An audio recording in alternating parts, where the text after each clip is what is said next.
Hello, welcome to La Excellence. In our recap program, we are discussing monthly current affairs videos. This is part 1 of January 2021. PDF of this video is available in the description. If you want to write test series based on the monthly current affairs videos, you can join the test series by clicking on the link mentioned in the description. Let us start with polity related current affairs. Our first issue is role and power of governor. This was news because of Kerala's governor has rejected to summon the House of Kerala State Legislative Assembly. Later, he has accepted the request of government to summon the House.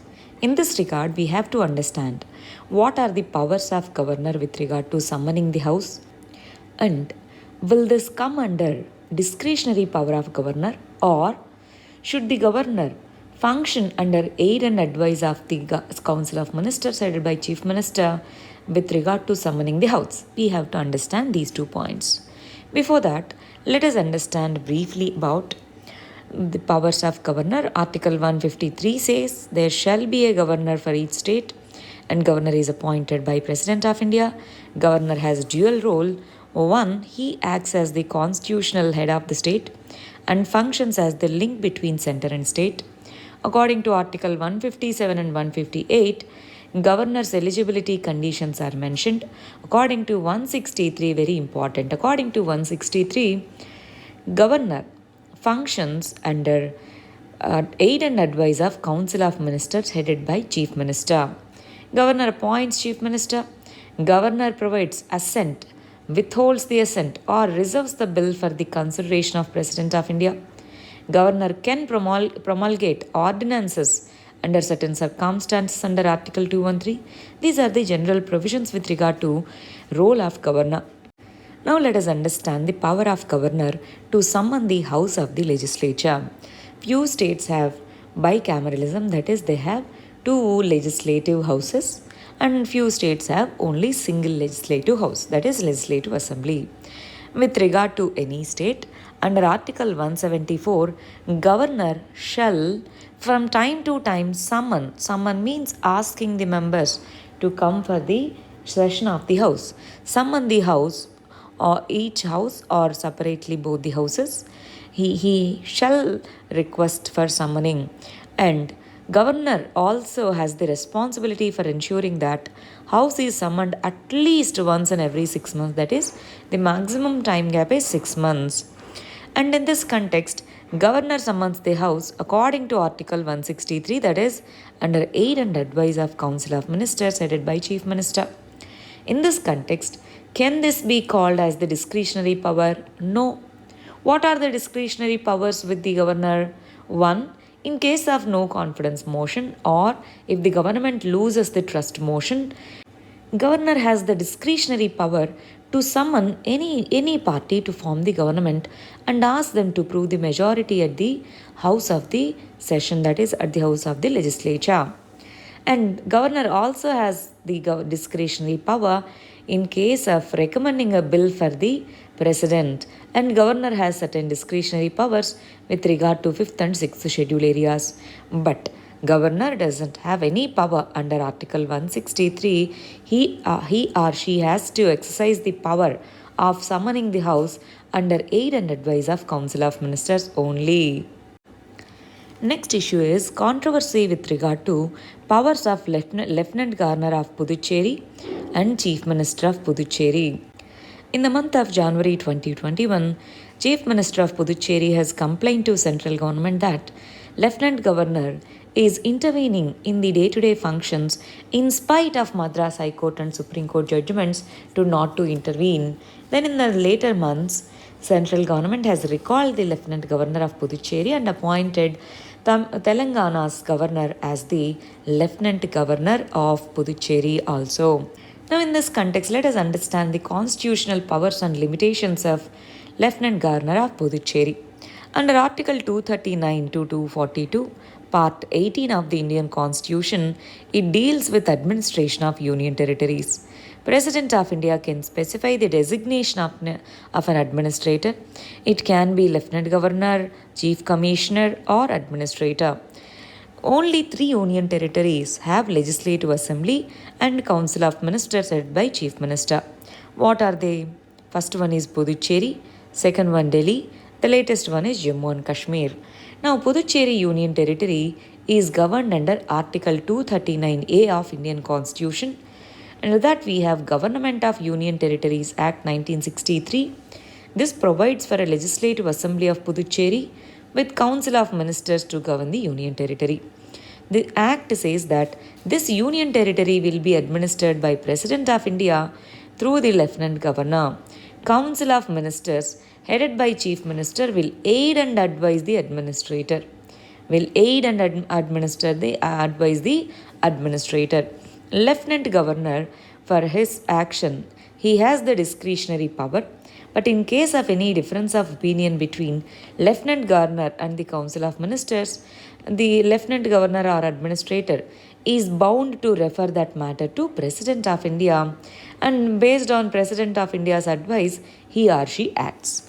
These are some of the general provisions of Puducherry's Lieutenant Governor. Now, in this regard, we have to understand the differences of power between Lieutenant Governor of Delhi and Lieutenant Governor of Puducherry.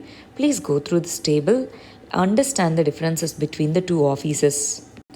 Now, in various Supreme Court judgments, Supreme Court has clearly delineated that elected governments are responsible to the people. Lieutenant Governor is appointed by the central government. That means it's an indirect position. But elected government is directly elected, so they are directly responsible for the people. So, day-to-day intervention by the Lieutenant Governor, that is unelected office, is against the spirit of democracy and constitution. That was the judgment given in Government of NCT of Delhi versus Union of India's case 2018. In this particular case, Article 239AA of Indian Constitution says that Lieutenant Governor can refer the matters to President of India in case of any of difference of opinion, but not the day-to-day issues. And powers of NCT of Delhi are limited and are not as same as the Governor of the state, and LG is bound by the aid and advice of the elected government. And cooperative federalism should be there in the place of confrontational federalism. These are the points given under this particular judgment. With regard to Union Territory of Puducherry also, there is an important Supreme Court judgment. Let us understand that. With regard to Puducherry, K. Lakshmi Narayan versus Union of India case. In this particular case in 2019, it is said that under Article 239A, we have the government of Puducherry is formed with legislative assembly and the elected people. And Article 239 of the Constitution says that Union territory shall be administered by the President through the administrator. In this context, Madras High Court has said and Supreme Court has upheld that administrator cannot interfere in the day-to-day affairs of the government. The decisions taken by the Council of Ministers and the Chief Ministers is binding on the secretaries and other officials. In this context, in this particular judgment, it is said that administrator and council of minister should work in unison, not in division. Elected nature of representative and special responsibilities of administrators both needs to be balanced. Next issue is with regard to under trial prisoners in India's prisons. Section 436A was added to Criminal Code of Procedure in the year 2005. According to this particular provision, it is said that those under trials who have completed half of the maximum prison term prescribed for the offence may be released on personal bond. That is the provision. But we know that prisons come under state list. So there are many guidelines given by the central government, but under Union Home Ministry, even in the year 2013, guidelines are provided to states to implement Section 436A of CRPC. But many states, they don't have the proper information on under trial prisoners, and in many cases, this section is not being implemented. In Arnesh Kumar versus State of Bihar case in 2014, Supreme Court has clearly said that unnecessary arrests, especially in case that involve jail term less than 7 years, needs to be reduced. They can be placed in the house arrest in case if it is necessary to reduce the overcrowding in the prisons. This is the important point. Under section 436A of CRPC deals with under trial prisoners. Next issue is separation of powers, and this particular issue is in news because of Supreme Court's decision on farm laws. Central government has proposed, and the Parliament has passed 3 bills. Now they have become acts, which are known as agricultural reform acts. And against these acts, farmers have protested. In the previous month, we have in November 2020 month's current affairs revision video, we have discussed about 3 agricultural reforms. Please go through them once. That is important for our economy. Now, with regard to polity, Supreme Court's judgment with regard to farm laws is questioned. What is the judgment of Supreme Court, by the way? Supreme Court has stayed the implementation of farm laws, and it has appointed a committee which is for consulting the farmers. But whose responsibility is that? Executive's responsibility, yes or no? And who has passed the law? Parliament. And Supreme Court did not consider the merit of the law. It has considered that many are criticizing it, that's it. It did not go in depth of the legal provisions of the Act. Without going in depth of the legal provisions of the Act, staying the implementation of farm laws is considered overreaching its powers, and it is known as violation of separation of powers. In the book Spirit of the Laws, Montesquieu has enunciated the theory of separation of powers.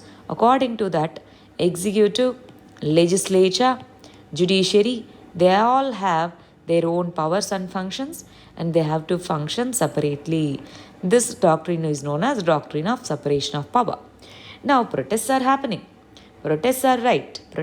They have the right to protest also. But the judiciary appointing independent impartial committee, staying it without going into depth of the laws, is considered as the violation of separation of power doctrine. Next issue is question hour. Question hour was suspended during the monsoon session in 2020, even during the winter session of 2020. In this context, during the budget session, the Parliament has said that it is going to revive the session. Then, what is question hour? Why is it important? Why suspending the question hour in the last year due to COVID-19 was severely criticized? It is because question hour is one of the parliamentary practices which maintains the parliamentary authority and which seeks the accountability from the executive over its functions. That means, in the question hour, MPs and non-MPs can ask the questions to executive on why it is doing something, on why it is not doing something. So, question hour generally is the first hour of the parliamentary session. It is fixed as 11 to 12 a.m., 12 noon, and during 1 hour of period, ministers are asked the questions by the MPs, and these are to give the answers. There are 3 types of questions. One is starred question, second one is unstarred question, third one is short notice questions. Starred questions means the minister has to give the oral answer. Supplementary questions might follow this. Unstarred questions means they will submit the questions and the minister can give the information on whenever possible through written form. Short notice question means the less than 10 days, giving notice at less than 10 days period, and these questions are answered orally. Generally, short notice questions are the questions which have public importance. And when can this question hour be suspended? There are 2 circumstances in which question hour is not done. Otherwise, on every day, every parliamentary functional day, question hour is held by the presiding officer of the House. And during question hour, parliamentary proceedings are done according to the house rules. Let's say Lok Sabha house rules, Rajya Sabha house rules, and it is presided over by the presiding officer. And two circumstances in which question hour is not conducted is one, during the joint address of the President of India to both the houses. Two, on the day of introduction of budget. Except these 2 days, otherwise, in all other days, question hour is held as the first hour of the parliamentary proceedings. And it is a tool of accountability. It is a tool of government's accountability. Question hour is important. Next, let us understand geography related issues. First one is Al Ula. This is a place in Saudi Arabia.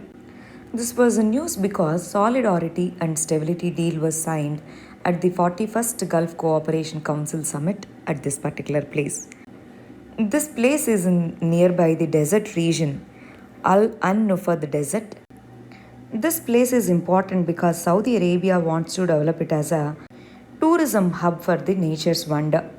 This particular place has different mountains and it is a desert region. So because of this, it has unique geographical advantage. That is why Saudi Arabia trying to promote it as an important tourist destination. And this is an ancient city which has cultural significance. That is why this city is important, Al Ula.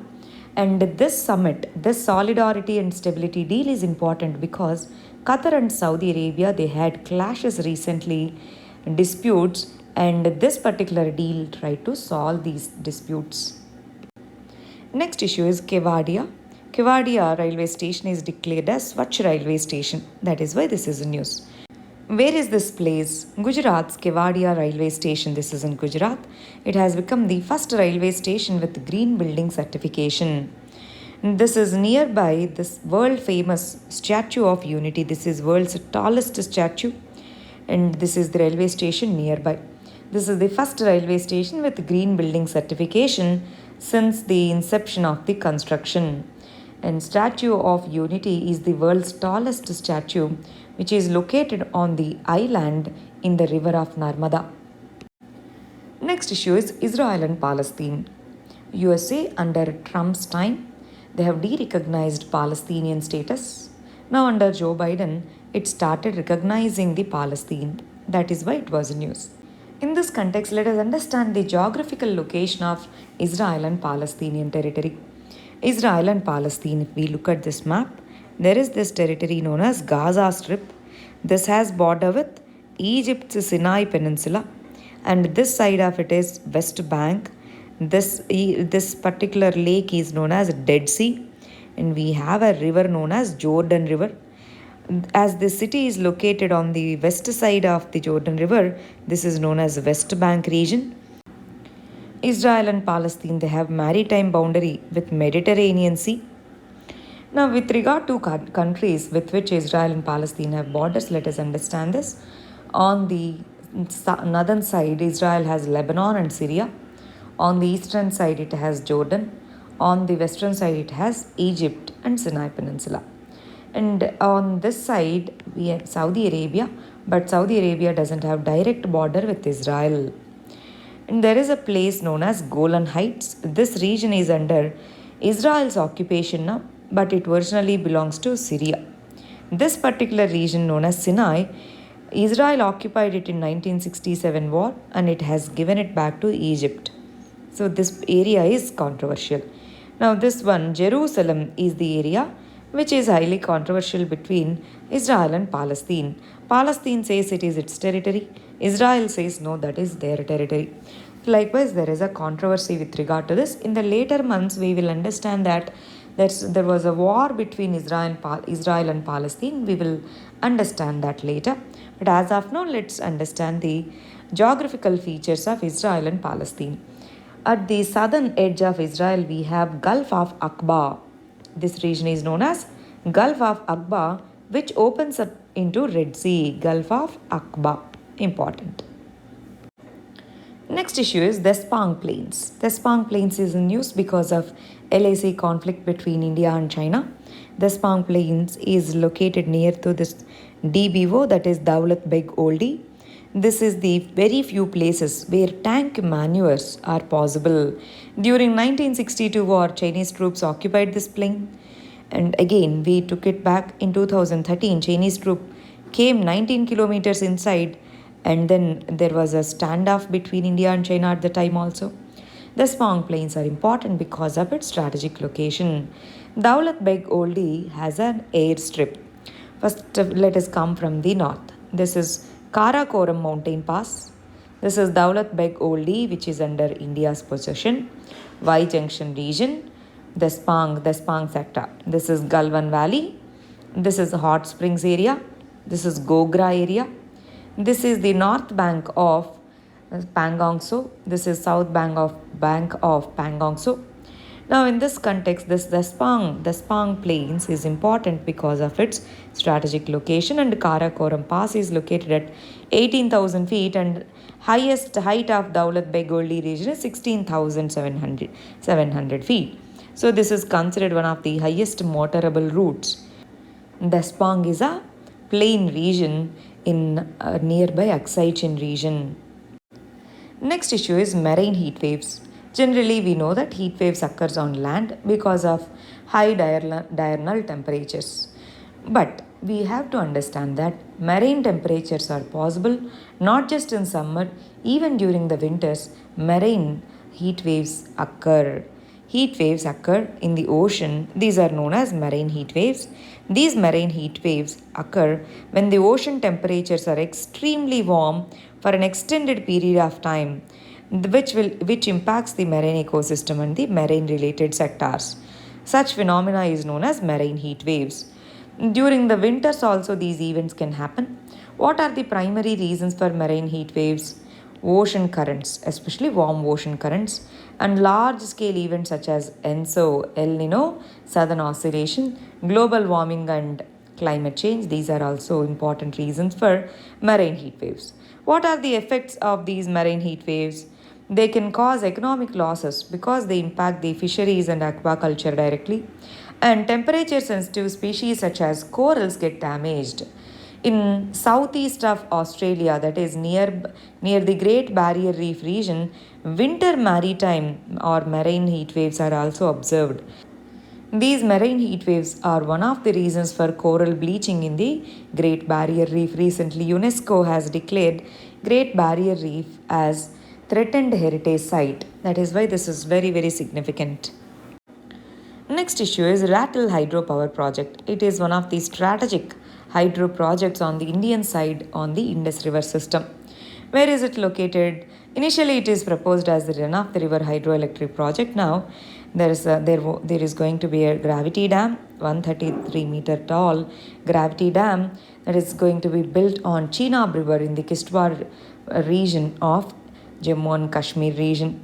In 2013, this project was approved and laid the foundation stone, but funding is approved now.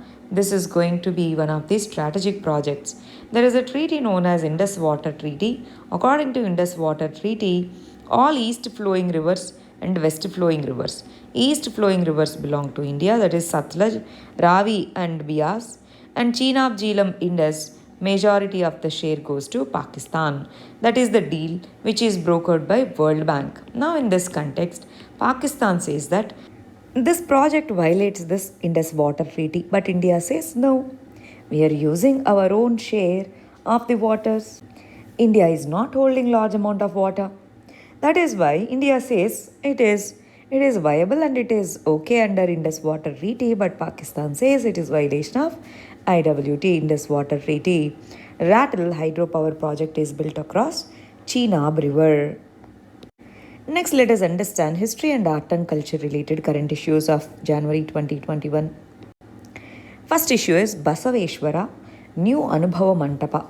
Recently, Chief Minister of Karnataka has laid down foundation stone for building a structure known as New Anubhava Mandapas. Anubhava Mandapas were built during the 12th century under Basaveshwara. He is one of the famous socio-religious reformer, philosopher of the times. These Anubhava Mandapas, they use them for philosophical discussions. Now, recently this foundation stone was laid, right? This is known as New Anubhav Mandapa. This is in commemoration of contribution of Basaveshwara. And Basaveshwara is Indian philosopher, social reformer, statesman. Basava Jayanti is annual event celebrated in the honor of birth of Vishwaguru Basaveshwara.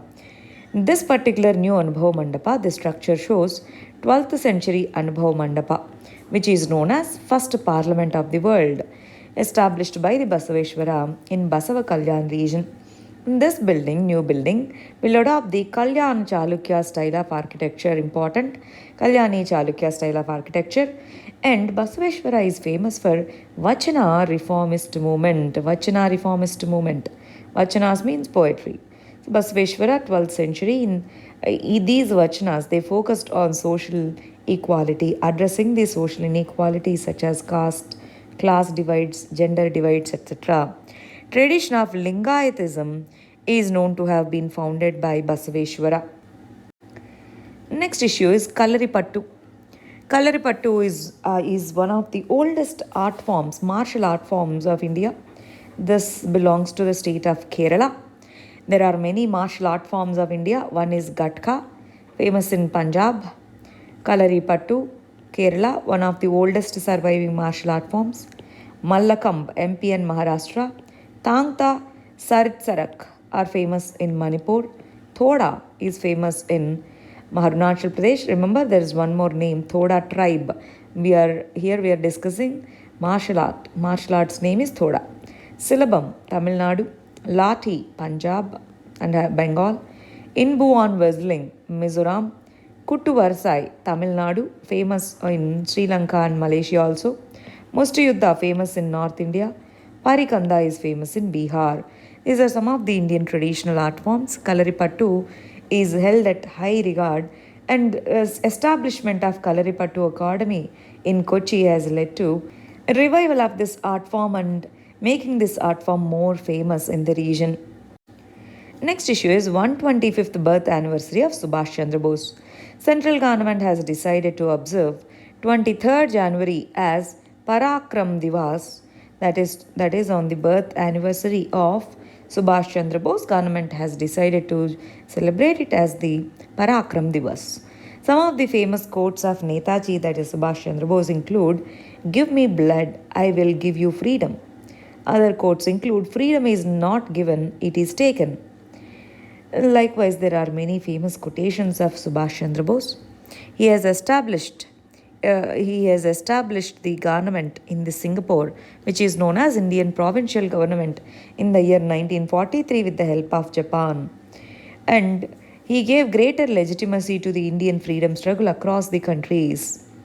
In commemorating his role in the Andaman Nicobar Islands, some of the islands are renamed with names known as Shahid and Swaraj. Azad Hind Fauj, it declared war against Anglo-American allied forces in the Indo-Burma front. After that, they have established this particular provincial government. Now, let us understand a little bit about the contribution of Subhash Chandra Bose. He joined in the youth wing of Congress Party. Deshabandhu Chittaranjan Das is said to be as his political guru. Subhash Chandra Bose was twice elected as the president of INC, one in Haripura session, two in Tripuri session. During the Tripuri session, he resigned from the party due to the differences and then formed a party known as Forward Bloc. And then he proclaimed that socialistic authoritarianism is good to address poverty and employment inequalities in India. He has called it as Samyavad. He has escaped from India in 1941 from the house arrest and then gone to Germany for the independence of India. He came to Singapore and led the Indian National League. He assumed the leadership of Indian National Army founded by Rash Bihari Bose and Mohan Singh. INA had the women regiments also.